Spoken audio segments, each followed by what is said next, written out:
Hello, YouTube vintage stereo collectors and restorers. I'm thinking pink. No, this just arrived a few minutes ago. 2 weeks early from the estimated arrival date. Came from Ohio. And I love that. Thanks for a nice packing job. The manual makes it really worthwhile. This is one that somebody built themselves. Ooh, there's a tuner you could have had. Wow. Oh, yes, the center folds here. Love those center folds. So, here we are with a nice 6BM8 amplifier.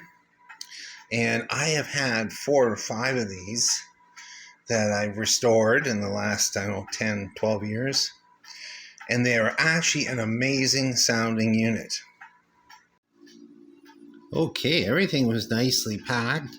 Lots of styrofoam and newspaper balled up, which is a great way to do it. And thank you so much for wrapping the tubes up. And I see we have a quad of RCA 6BM8s. Anyway, this is a KG20. It doesn't say it is.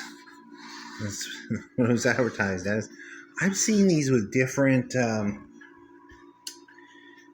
product names. But basically, you have transformer, rectifier, and 4 power tubes in the back, output tubes. And then, nice sturdy metal case. And these are like, I'll bet you it works, although it's sold as not working, but the controls are super stiff, which is nice. That doesn't even want to turn. Power switch may be broken. But I actually did, the last one of these, I actually did kind of a super mod on it. I took the bass and treble controls out of the circuit and actually put a headphone jack here and a power switch here. And it even looked cool that way.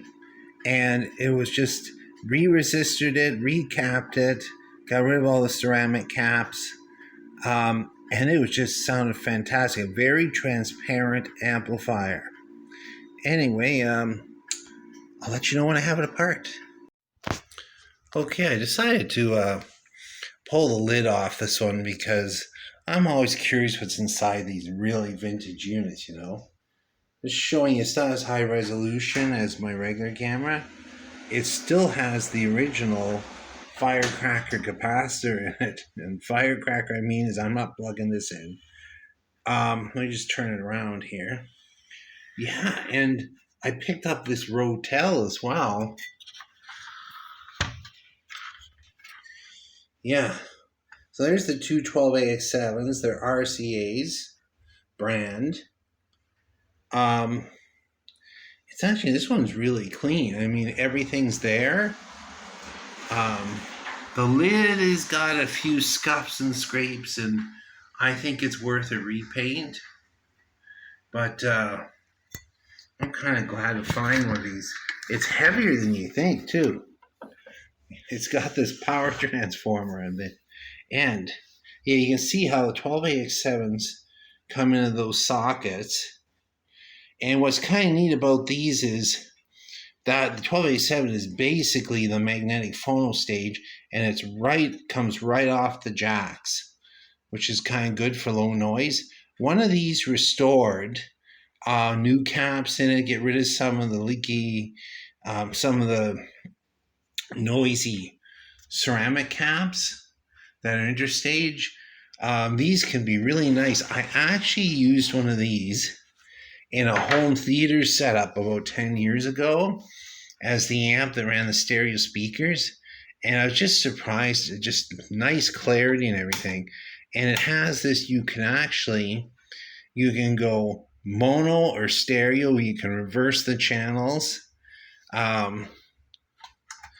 Control. Oh, that back one is stiff. Oh boy. At least it's not broken. Anyway, when I get a chance, I'm going to spend a little more time on this one. Or maybe I should work on the Rotel. These 1980s Rotels are actually interesting units. And this one has got It's in really nice shape, and I did not pay much for it at all. 30 watts per channel. Uses op amps for the phono and for the first stage, but then the rest of it is basically discrete. Kind of a nice unit. Like I say, I paid very little for it, but I did bench test it, and the right channel is dead. So, but that's another one that'll come up. Thanks for watching and listening.